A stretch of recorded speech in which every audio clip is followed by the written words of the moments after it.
Hello, Colliders, and welcome to another edition of the AEW Collision review right here on youtube.com/MrWarrenHayes or on your favorite podcast application. I'm Mr. Warren Hayes. Today is July 2nd. We are going to be reviewing the previous night's AEW Collision, as we've been doing since the get-go, since the onset. This is only the third time we do it, but it's going to be the third in a long series, I am sure. Colliders.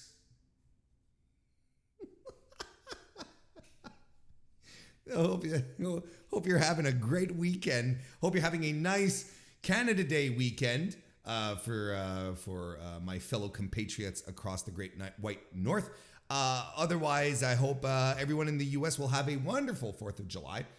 I'm hoping that maybe some of you are already taking advantage of it or taking a long weekend off. I hope whatever you're doing, I hope you're enjoying some good July time off. And if you're elsewhere in the world, well, whatever. I hope you're having a good weekend.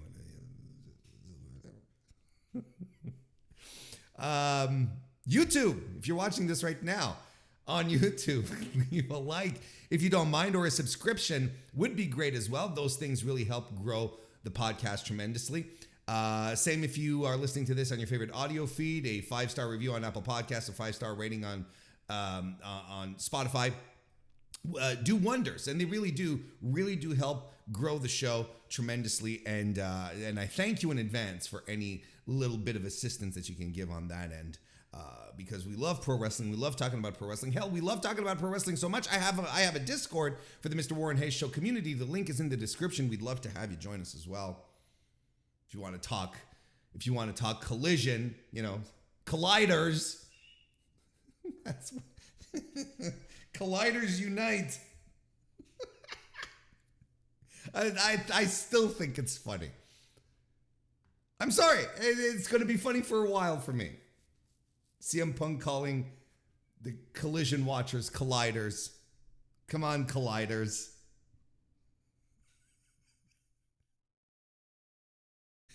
It's great stuff. You gotta love it. Why don't we just get into this? Why don't we? No need to dilly-dally around. We'll talk about things as we get in here. But this was we're going to be reviewing the July 1st edition of Collision, which was taped on June 26th from the First Ontario Centre in Hamilton, Ontario, Canada. The disaster that was waiting to happen, right? The disaster show that was selling under 1,000 tickets for a while.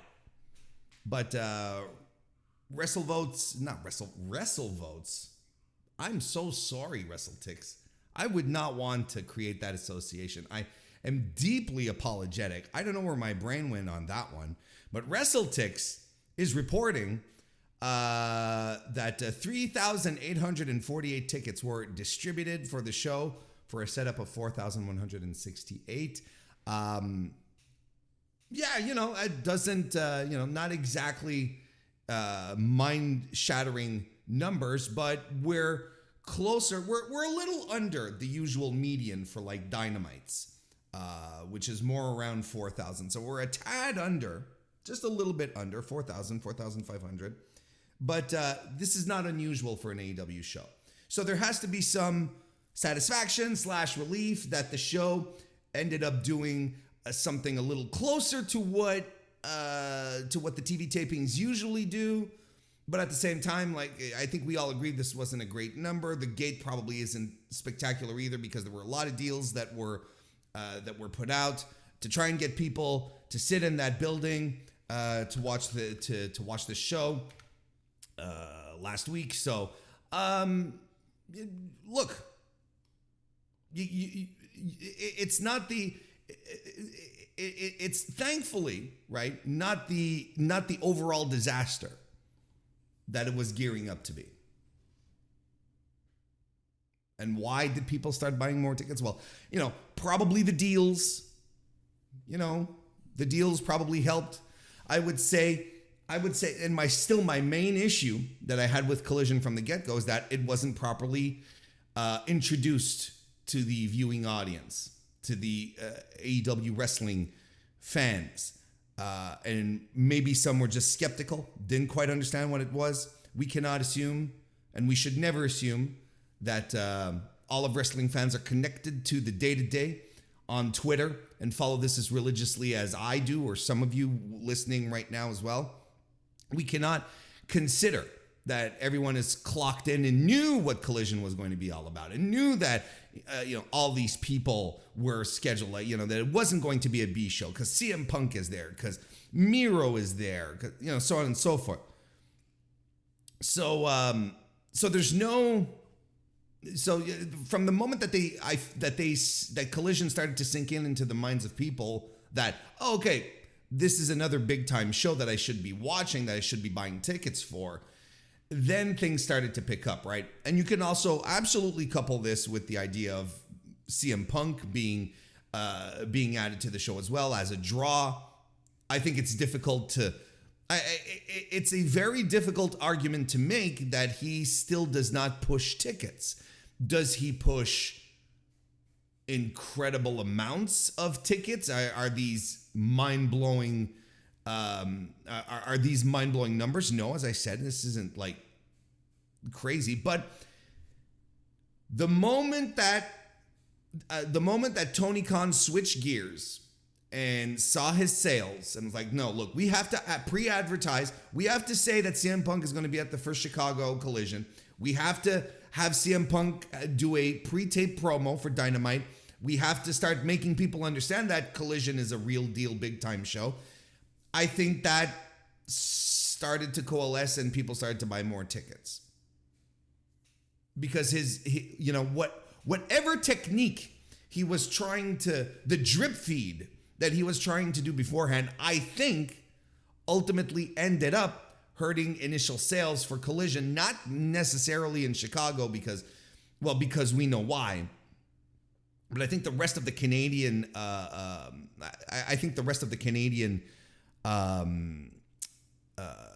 tour, that's the word I was looking for, suffered a little bit out of it.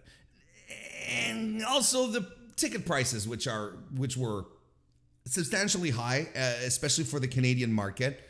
A highfalutin premium price. There were many contributing factors here. But they priced it as premium, had to do some concessions. But it turns out that the end result is, just shy of 4,840 distributed. Again, not paid, distributed, is better than what we had been angling up at this point, where for 3 to 4 weeks, the Hamilton show had just been probably more, over a month, right? When was it? I can't exactly remember when the tickets were put on sale, but this was part of the discourse at how miserable the sales were. They picked up. So let's get right into Collision then. Started off with MJF defeating Kip Morst, Hamilton's own. A squash, a heat seeker, and a bell lock. MJF is wearing stars and stripes on his gear because he knows there's nothing like coming into Canada, being broadcast on Canada Day, and having USA plastered all over you. And of course, after the match, he cuts a promo on Canada. Says he'll fight anyone else from Hamilton. A local guy comes out, but he gets cut off by Ethan Page, who gets to the ring, cuts a fiery promo on top of that. Not a bad little promo that he had here.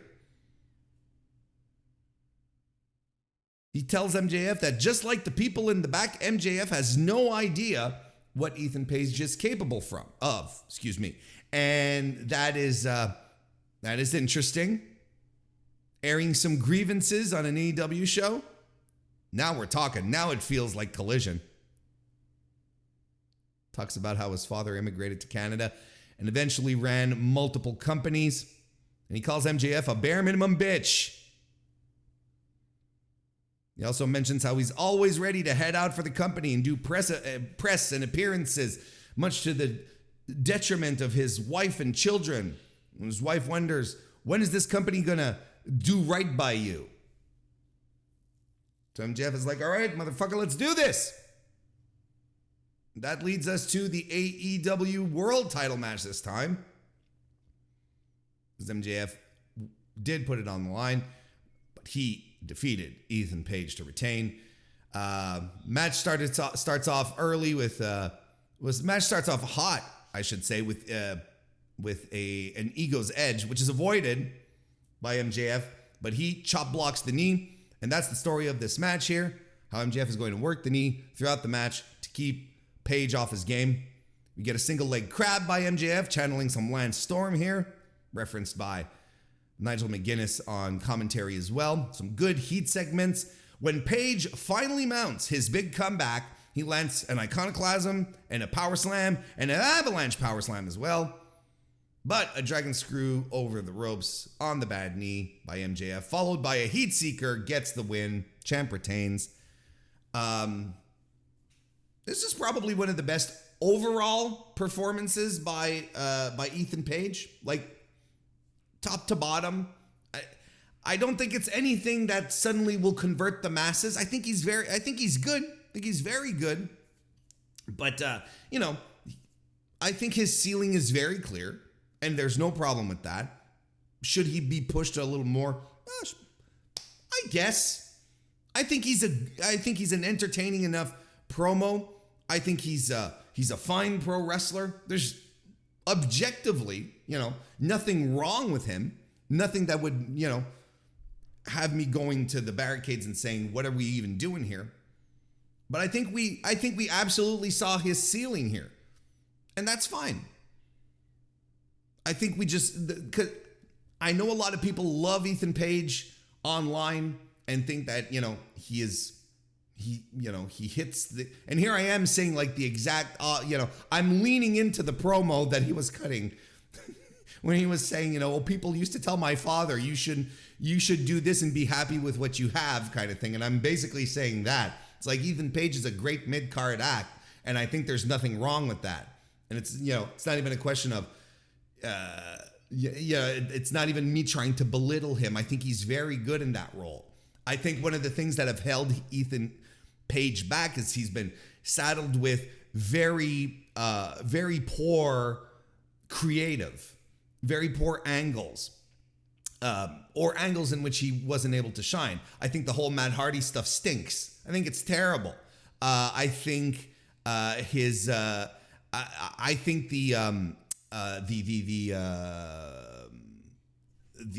America Top Team angle that he had going. Ultimately, my greatest concern from that angle, and you can go back and listen to the audio from that time, was, will Scorpio Sky and Ethan Page be able to get over, or will this be overshadowed by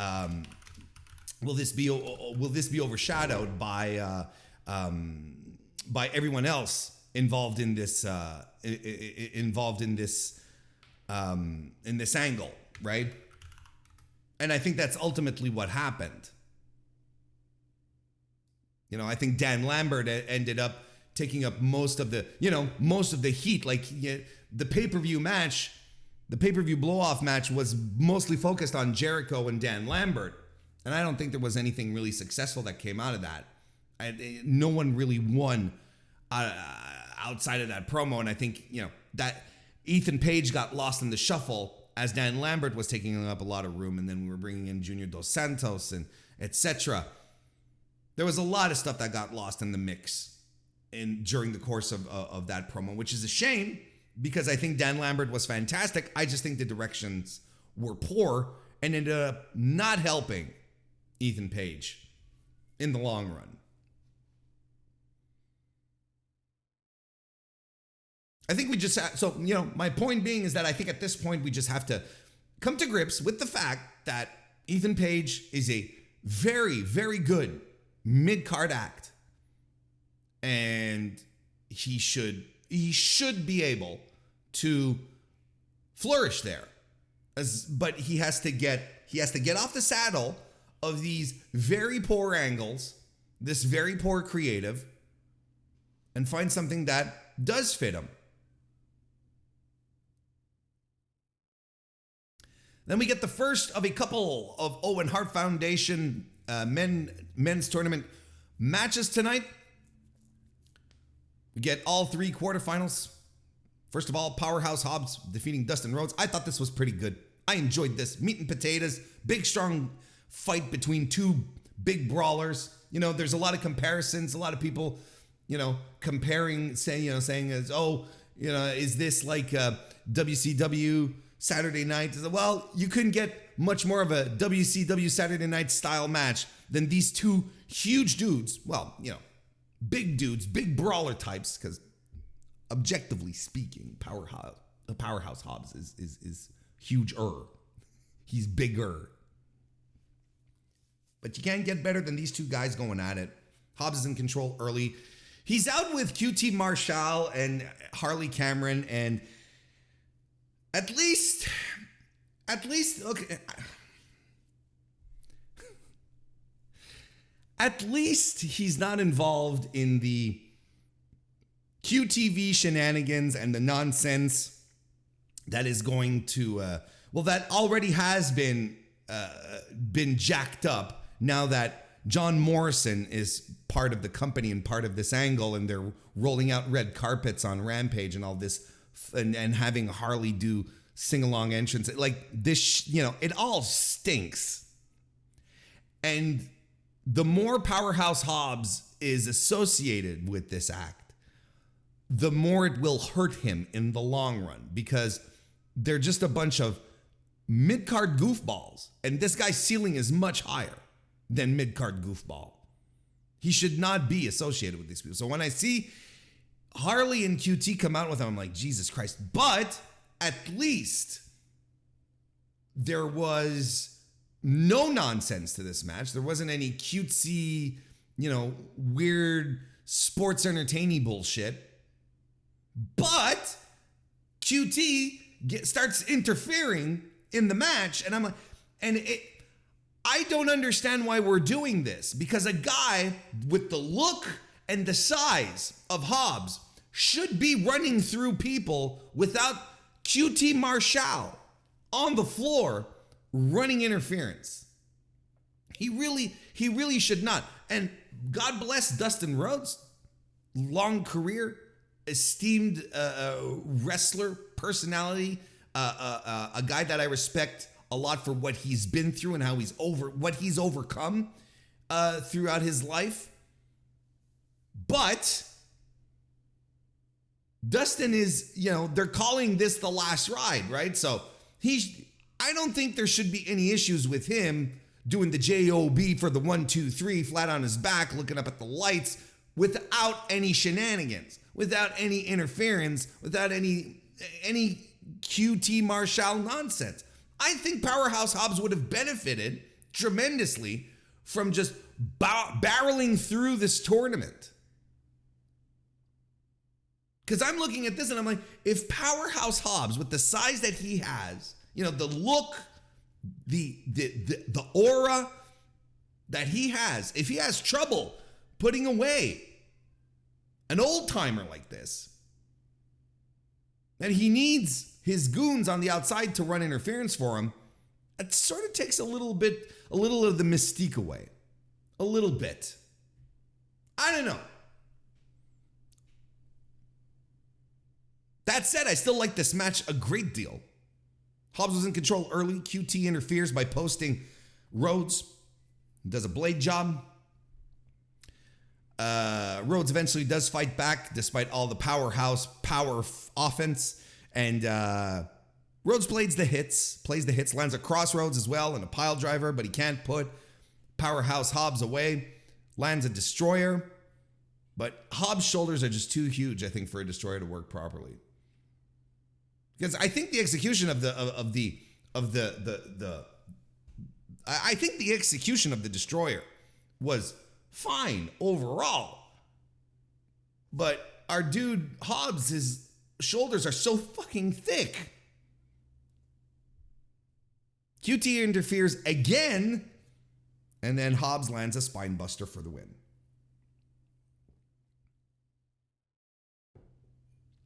Again, I don't understand what the I don't understand why there was a need for interference. I don't understand why Hobbs feels like I don't know why Hobbs should be associated with QT Marshall as long as they're doing the dumbass QTV gimmick. I think that we got to be careful with this guy, because I really think that there is something special. There's some potential here. Anyway. And we had Miro, who defeated Anthony Henry in a nice little enhancement match. Henry did get some offense in, but, we can't call this like a competitive one-on-one or anything like that. We can call it a bunch of things, but competitive is not what we can call it. We should call this. The deal was to put Miro over as a monster. Anthony Henry did his job despite getting a few licks in. Dominant win. People are into Miro. Miro just has a connection with the audience. He just connects. People love him. They always have. He's got an intangible. He's got that dormant charisma that when it just pops up, you're like, holy shit.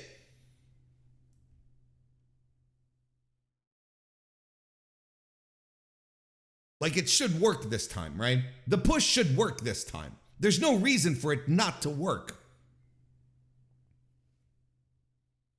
Tony Schiavone is in the ring as he gets to interview Bullet Club Gold. Jay White calls this the golden era of Bullet Club and officially welcomes the Guns into Bullet Club. Austin and Colton talk some trash, run down all the teams they've beaten. White then references CM Punk and talks about his goodie bag, the sack that he was carrying around on the first night of Collision. He says, I'm interested in gold, but if whatever's in the bag is your AEW championship, I suggest you leave it there.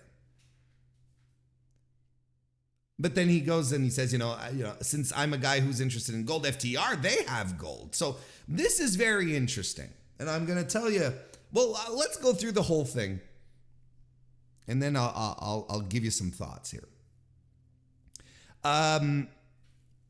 So White gets excited at the idea of having some tag team gold. So he challenges FTR to a tag team match along with Juice, and they're getting an eliminator match next week.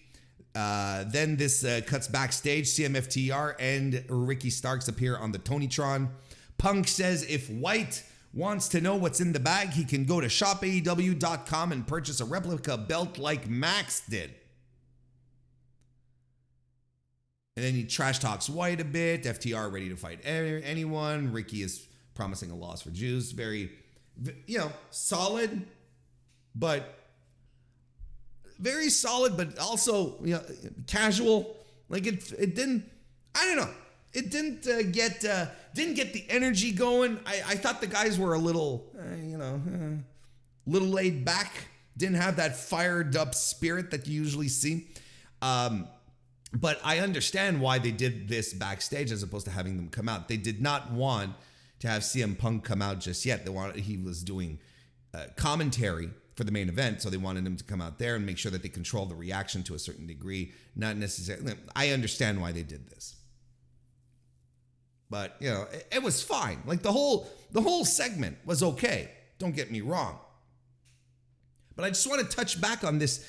The fact that we're bringing back up the goodie bag and Jay White, basically saying, look, I'm a gold hunter. I'm a Grand Slam champion. He didn't say that specifically, but you understand what he's saying. Everywhere I go, I win titles. I'm a champion. And CM Punk, you've got something in your bag. And if it's what I think it is, I don't want it. So he is drawing a line in the sand right now. And we're bringing back the idea that whatever CM Punk has in his bag may or may not be the real world championship, right? Because CM Punk never lost. I've been hammering this for a couple of weeks now. CM Punk never lost the world championship. So the logical angle for him to run would be to come out with the title and be like, I'm still your champion. I don't know whatever the hell Max has. Because on top of that, MJF made a custom belt. Had it all Burberried up. So this is the thing that we're doing right now, right? So this is what we're calling back to. And Punk himself is like, you can do what MJF did, and that is buy a replica belt because that's what he has. So CM Punk is saying, the title that MJF has is not the real world title. I still have it because I never lost it. Whatever this guy won is nonsense. Now, this is something I told you off the bat that they should be doing. And they're setting more breadcrumbs again to lead us to what? To lead us to what, you ask? It's leading us to MJF versus CM Punk. That is the feud. That is the match that CM Punk owes MJF. I cannot blast this into your brains enough. I cannot shower you enough with this. This is the thing. This is the match, and we're just setting crumbs here. We're not outright calling out people, but the fact that Jay White is like, I'm not interested in what's in your bag because it's not real. That's essentially what he's saying. We might even be establishing that whichever reason the White and CM Punk might feud about, because apparently this is still in the papers. This is still in the works.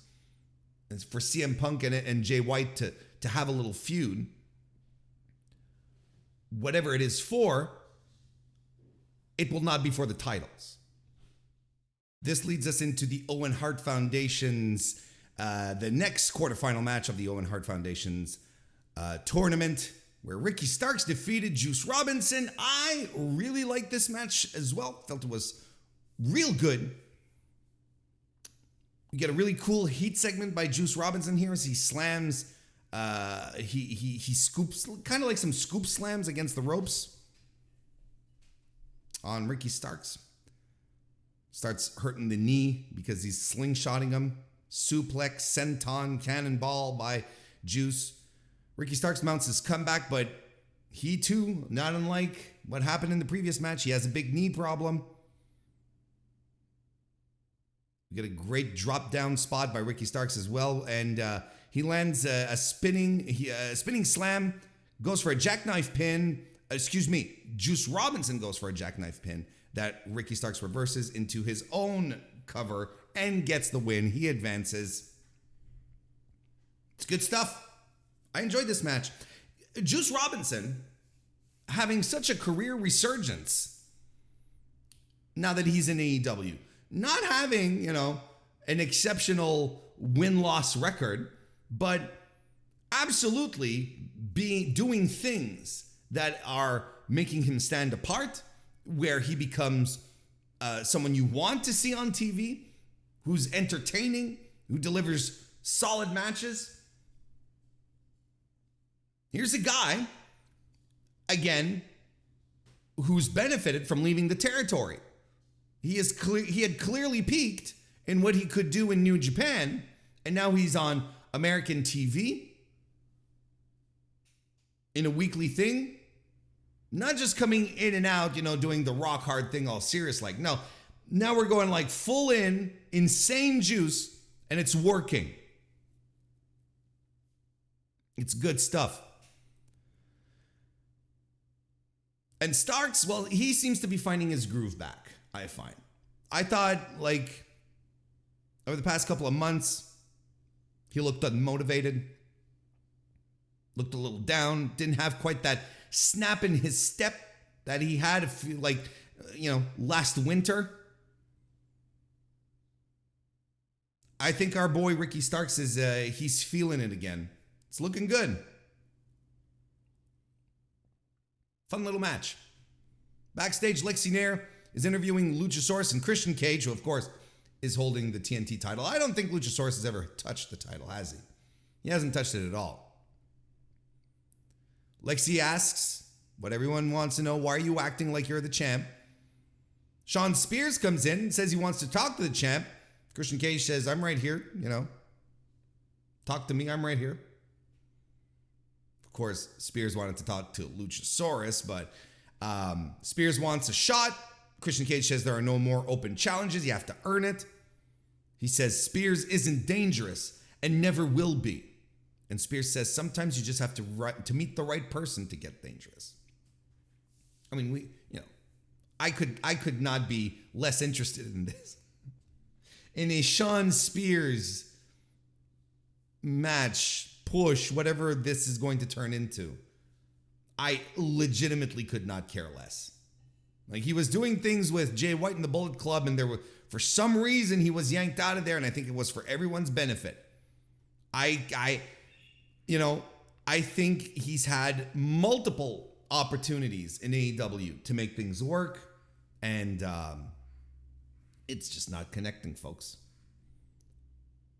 We just have to come to accept that, in the case of Sean Spears, maybe Vince was right.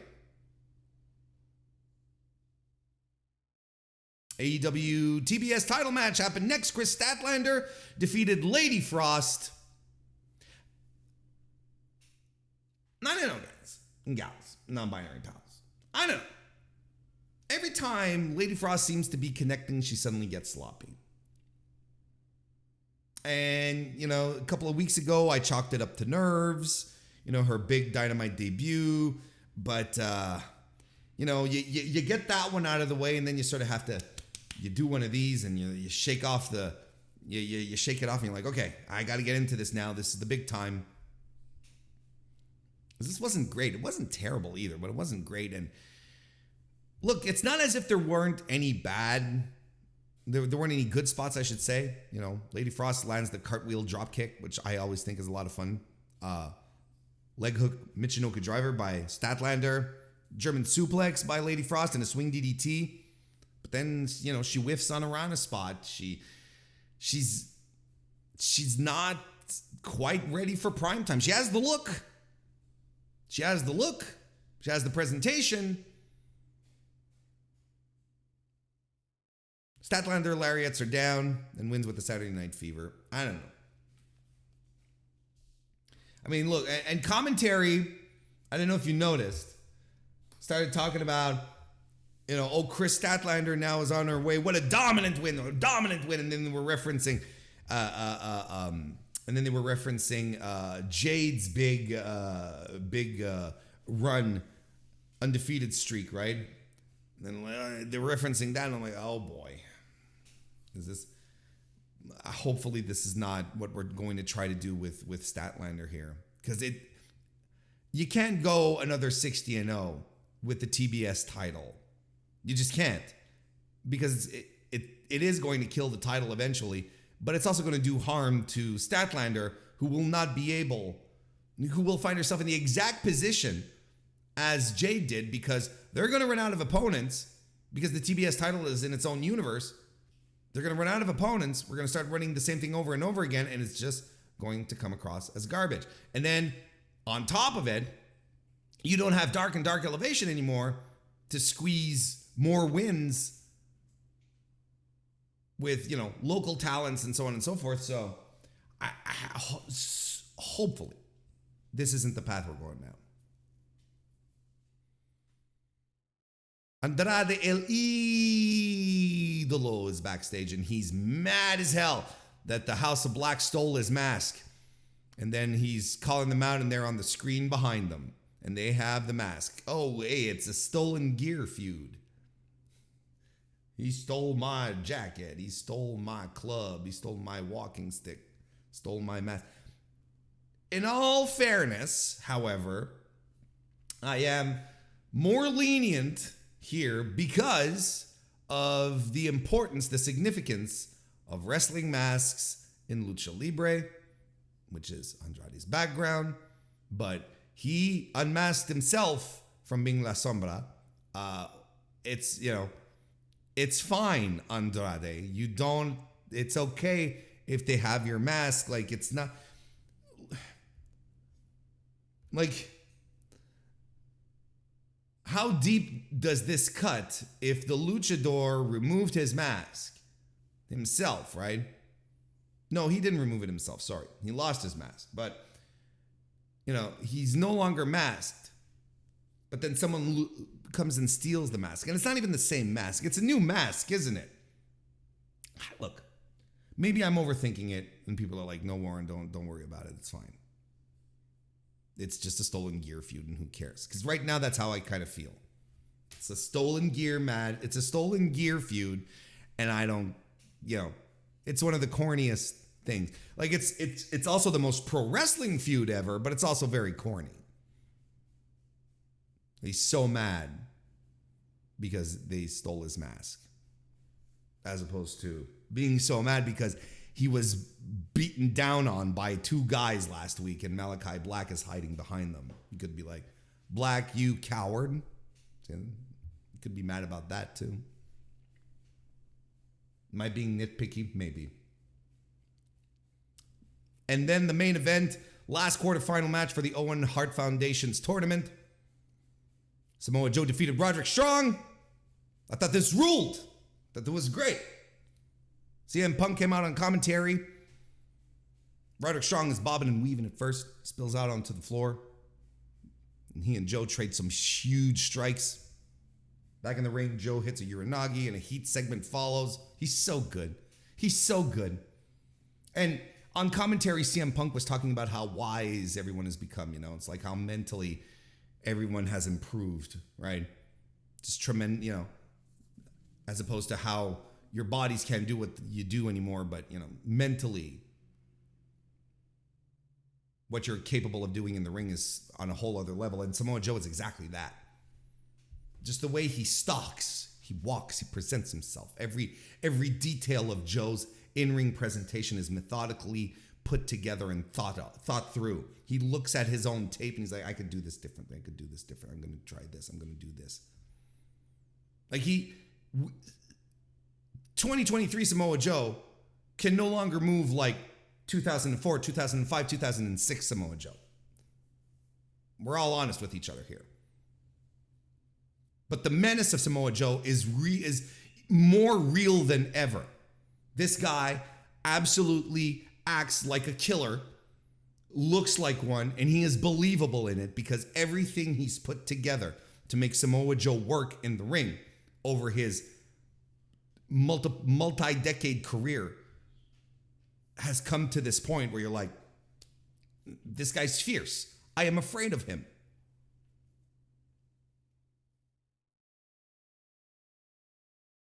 Roderick Strong fights back with flying lariats and a dropkick big backbreaker as well on Joe, which gets a big pop, but of course hurts his knee. Later on, Strong lands an Olympic slam as well, goes for the end of Heartache, but Joe transitions into the rear choke and Strong passes out. The referee has to call the match. I thought this ruled. I thought this was great. And, we're talking about Samoa Joe here, but Roderick Strong, he's a guy who's, 39? He's pushing 40, isn't he? And he's wrestling like he's still in his 20s.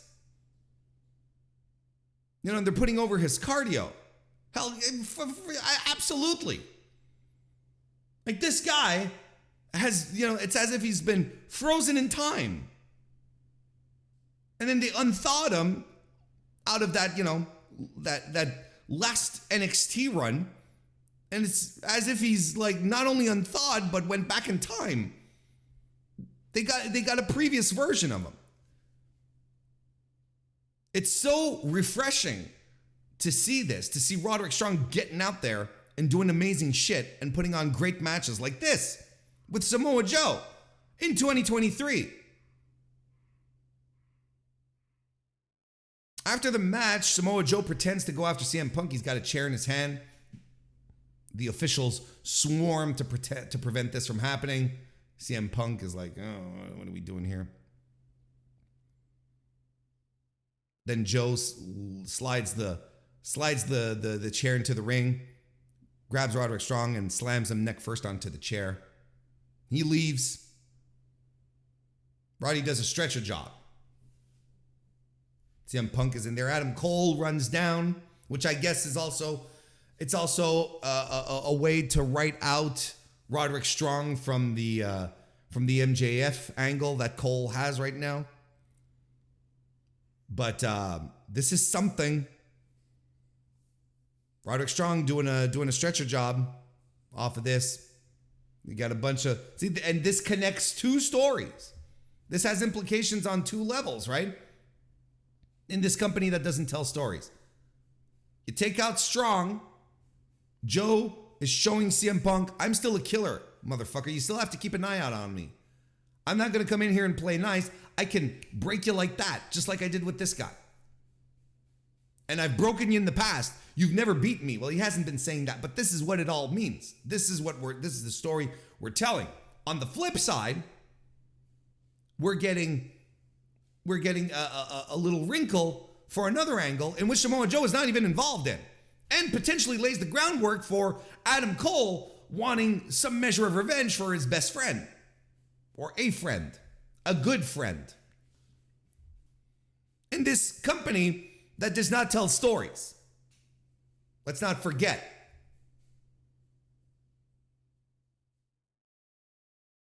I thought this was a very good Collision. I thought it was better than Dynamite this week. I like Collision. And there is a significant difference in what Collision is. Whoa. Not just yet. There's a significant difference in what Collision is and Dynamite. Collision is much more poised, longer matches. We got some more meaningful action. Sure, we got some squashes, don't get me wrong. But the matches overall, you know, the non-squash matches, all over 10 minutes, except for the women's match, which was in the usual median of 7 to 8 minutes. But everything else, 10-minute matches, much more poised. Dynamite has a go feel to it. Collision has a more laid-back approach. Not that there's no energy or drive to it, don't get me wrong. Maybe laid back is not the right expression. Maybe that's not the right idiom I want to use. But there is a distinction between the two. There is absolutely a distinction between the two. And even just on commentary. One of the things that I love the most from Kevin Kelly's work in New Japan is that he doesn't feel like he has to fill every moment with words. He lets things breathe and then gets some action going, and then he'll react to what's happening. But he's not always talking, you know, bringing in pop culture references to try and fill blanks here. None of that shit. And he's bringing that type of, that style, that energy to Collision. Because there's long moments where he and Nigel are just not saying anything. When I say long, I mean 10, 12 seconds. Where there's nothing being exchanged on commentary and things are happening in the ring, and then Kelly naturally jumps back in. There's still not a perfect table yet. They're still absolutely not. But I feel we're going to get there. We're going to get there because both of these guys are pros. Both of these guys are professionals.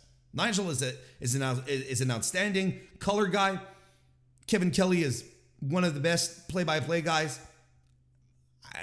Something good is going to come out of this. And the show is already good. Collision, it's good. 3 weeks in a row, 3 weeks where I'm like, this is great. I'm enjoying this.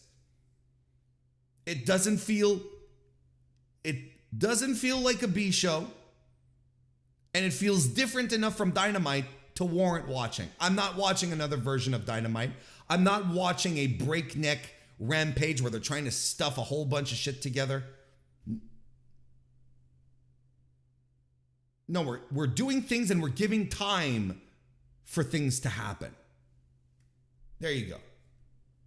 It's good. I'm not saying it's better than Dynamite. I'm saying it's different than Dynamite. Because I still love Dynamite.